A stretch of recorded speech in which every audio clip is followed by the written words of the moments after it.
Cek sound. Oke, bismillahirrahmanirrahim. Assalamualaikum warahmatullahi wabarakatuh. Kembali lagi di RJD31 Media. Oke, cuy. Jadi pada video kali ini saya pengen karena sebentar lagi kan ini saya bikin video ini pada hari Jumat ya, pada hari Jumat, dan sebentar lagi itu udah akan dimulainya race perdana MotoGP di sirkuit Losail Qatar 1. Jadi ada Qatar 1, Qatar 2 ya. Jadi 2 kali diselenggarakan di Losail Qatar di seri perdana ini. Nah, kalau kita bicara MotoGP, otomatis kita kadang-kadang sebelum race itu kadang kita pengen kayak prediksi.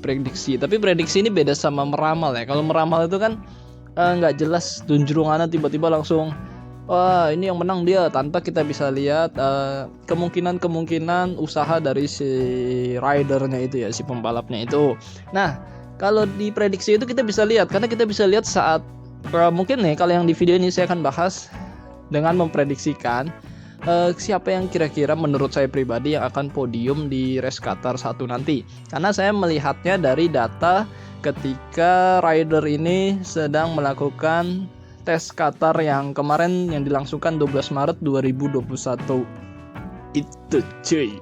Jadi bukan berdasarkan asal-asal nyebut gitu. Jadi kita kalau saya nih itu berdasarkan apa yang saya lihat di race tes Qatar kemarin tanggal 12 Maret itu ya. Nah, namun demikian kita kan udah melihat banyak tuh lap yang ditorehkan selama 4 hari sebelumnya, baik di tes Qatar 1 maupun Qatar 2 maupun shakedown test. Secara kombinasi lap time, Ducati akan menjadi yang menurut saya ya yang paling diunggulkan untuk paling nggak podium. Karena di saat tes itu Ducati itu wow luar biasa catatan waktunya yang dilakukan oleh Jack Miller itu membuktikan bahwa GP21 mereka itu udah kayak menjelma motor yang sangat tangguh cuy di musim ini ya. Karena luar biasa lah, Ducati yang kita kenal juga sebagai raja inovasi MotoGP membawa banyak part baru untuk diuji di Qatar kemarin tuh. Yang paling menonjol adalah beberapa aero depan baru yang berubah signifikan dan sesuatu yang belum pernah kita lihat sebelumnya, cuy. Di sisi lain, motor hadir salad box yang dipercaya berisi bagian dari mass damper dalam bentuk berbeda pada GP21, serta kehadiran perangkat whole shoot depan yang sekarang dimiliki sebagian besar pabrikan. Ducati bersama dengan Aprilia, Honda, KTM, dan Suzuki telah terlihat berhasil membuat motor tambah ceper depan maupun belakang untuk menurunkan motor ya ketika saat start itu.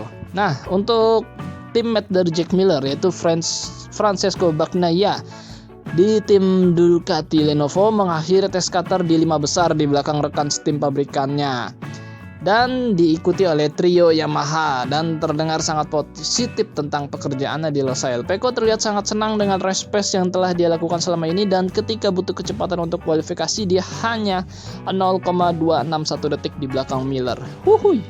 Oke, lanjut ke Ducati lagi ya, Johann Zarco dari tim Pramac Racing dengan lap time tercepat kombinasi 1 menit 53 detik 899 poin yang ia torehkan di hari ketiga, membuat Ducati memiliki semua pembalap non-rookie mereka di dalam 10 besar menjelang seri pertama Qatar. Pada hari Kamis yang saat tes itu terlihat Johann mencapai rekor top speed baru sebenarnya ya, itu sampai 357,69 km per jam. Wow, kenceng banget itu. Tapi nggak bisa tercatat karena memang itu tes yang termasuk top speed yang tidak resmi ya. Zarco berkomentar pada hari Kamis bahwa dia telah bekerja banyak pada race pace dan memiliki banyak hal untuk dicoba. Tidak semuanya bagus, tetapi banyak yang berhasil. Oke, kita lanjut ke rekan tim Johann Zarco yaitu Jorge Martin mengakhiri tes Qatar sebagai rookie tercepat. Pembalap Spanyol itu duduk di posisi 14 berkat catatannya 1 menit 54,483 poin dan hanya berjarak 1,3 detik dari rekor lap sepanjang masa.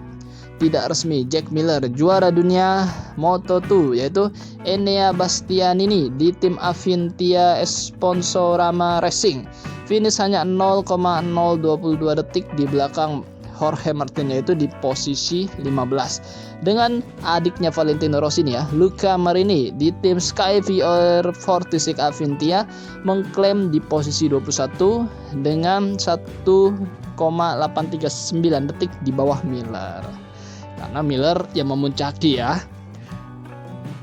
Oke cuy, jadi kenapa saya bilang Ducati itu kemungkinan akan mengisi podium, karena ya kita tadi yang saya sampaikan bahwa semua pasukan Ducati itu sangat positif banget. Bahkan seorang rookie Ducati itu kemungkinan juga bisa akan masuk ke 10 besar nanti pada saat race Qatar. Saya yakin banget itu mereka akan paling gak ya bisa masuk, kecuali banget kayaknya Luca Marini, karena kalau saya lihat di antara semua pasukan Ducati itu hanya Luca Marini yang kelihatannya agak sedikit paling kesulitan ya, bisa kita bilang gitu, karena catatan waktunya, secara kita baca catatan waktunya memang di bawah di semua pasukan Ducati. Jadi kalau prediksi saya sih kemungkinan yang masuk lah paling nggak 5 besar itu Jack Miller paling nggak bisa podium lah. Kalau dia tidak, biasanya Jack Miller tuh suka agak-agak sial ya, maksudnya agak suwe, dia bagus di start, tiba-tiba gitu di pertengahan dan menuju akhir dia melakukan beberapa kesalahan dan akhirnya diakhiri dengan do not finish ataupun crash segala macam lah, itu pokoknya do not finish ya, ataupun ya sedikit